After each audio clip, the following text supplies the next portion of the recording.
आज भारतीय बाज़ारों में जिस प्रकार की गिरावट हुई है उससे साफ साफ लग रहा है कि भारतीय बाज़ार अब जो है ऊपरी लेवलों पे जाते हैं, फिर से सेलिंग ही होती है। लेकिन एक चीज़ आपका एक आंकड़ा जो कि चौंकाने वाला नज़र आएगा वो आएगा एफआईआईज़ की सेलिंग और बाइंग। एफआईआईज़ ने लगभग आज 2500 करोड़ की सेलिंग की है, लेकिन जो बाइंग आई है वो आई है 6145 करोड़ की, जो कि काफ़ी ज़बरदस्त बाइंग आपको देखने को मिल रही होगी। मतलब ये लग रहा है कि जो 200 एक्सपोनेंशियल मूविंग एवरेज, जिसकी मैं भी लगातार आपसे बात कर रहा हूँ कि वहाँ पे बाज़ार आने के बाद ज़बरदस्त बाइंग देखने को मिल सकती है, और बाज़ार में वैसा ही हुआ। जैसे ही 200 एक्सपोनेंशियल के एवरेज के लगभग बाज़ार आया तो वहाँ से ज़बरदस्त बाइंग रिटेलर्स ने की, एचएनआईज़ ने की, क्योंकि पहले से जो है डरावना माहौल बना हुआ था। काफ़ी रिटेलर्स माल अपना बेच चुके थे और वो मौके की तलाश में थे। वो मौका अब मिलता हुआ उनको दिखाई दिया और बाज़ार में ज़बरदस्त बाइंग भी आपको आती हुई दिखाई दी। ऐसी बाइंग कि आप यहाँ पे देख सकते हैं कि जो एफआईआईज़ का आंकड़ा है वो ही बदलता हुआ दिखाई दिया है। जो आंकड़ा लग रहा था एक बार तो कि बहुत बड़ा आंकड़ा आज एफआईआईज़ की सेलिंग का आएगा, लेकिन एफआईआईज़ ने केवल 2500 करोड़ ही बेचा, लेकिन डीआईआईज़ की तरफ से ज़बरदस्त बाइंग का मूड माहौल देखने को मिला है। उनको निचले स्तरों पर माल चाहिए था, उन्होंने ख़रीदारी की। म्यूचुअल फंड्स ने भी आज लग रहा है कि ज़बरदस्त ख़रीदारी की है।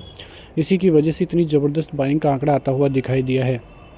मैंने आपको पहले ही बताया था कि ये मौका है निफ्टी के ETF बाई करने का, और वैसे ही बाइंग आज आती हुई भी दिखाई दी है। तो कुल मिला के देखें तो भारतीय बाज़ारों का मूड माहौल और सेंटिमेंट तो अभी भी नेगेटिव है, लेकिन धीरे धीरे करके बाइंग जो है रिटेलर्स के द्वारा अब धीरे धीरे आनी चालू हो गई है। अमेरिकी बाज़ारों की बात करें तो आज इन्फ्लेशन के नतीजे आए थे, और इन्फ्लेशन के नतीजे फिर से थोड़े बहुत बढ़ते हुए ही दिखाई दिए हैं। लेकिन आप अमेरिकी बाज़ारों की प्रेजेंट स्थिति आज अभी के समय देखोगे तो ज़्यादा कुछ देखने को नहीं मिल रहा है। मिले जुले संकेत ही वहाँ से आपको देखने को मिल जाएंगे। तो कुल मिला के बात करें तो अमेरिकी बाज़ारों के सेंटिमेंट बहुत ज़बरदस्त देखने को मिल रहे थे। ट्रंप जैसे ही चुनाव जीते तो वहीं से ज़बरदस्त मूड माहौल अमेरिकी बाज़ारों का बनता हुआ दिखाई दिया। लगातार ऑल टाइम हाई के आसपास ही अमेरिकी बाज़ारों में ज़बरदस्त मूड माहौल देखने को मिला, लेकिन उससे अदर देशों के सेंटिमेंट नहीं बदले। भारतीय बाज़ारों में जो तेज़ी हुई वो फंसाने वाली तेज़ी थी, और रिटेलर्स बहुत बुरी तरह से उनके लेवलों पे फंसते हुए दिखाई दिए जहां से ट्रंप की विजय हुई थी। तो वो अब जो है एक बहुत बड़ा कारण था गिरावट के पीछे का भी। उधर आप चार्ट्स को देखोगे तो आपको समझ में आएगा कि जो 200 एक्सपोनेंशियल मूविंग एवरेज और हमारा टारगेट भी था, हेड एंड शोल्डर पैटर्न का टारगेट भी था। तो आप अंदाज़ा लगा सकते हैं कि पैटर्न्स किस प्रकार से काम करते हैं। पैटर्न्स का नीचे की तरफ ब्रेक डाउन आया, होल्ड लिया, और फिर से ब्रेक डाउन आया, और फिर से टारगेट आया। तो आप अनुमान लगाइए कि ये जो पैटर्न्स होते हैं वो भी काम करते हुए आपको दिखाई दे जाएंगे।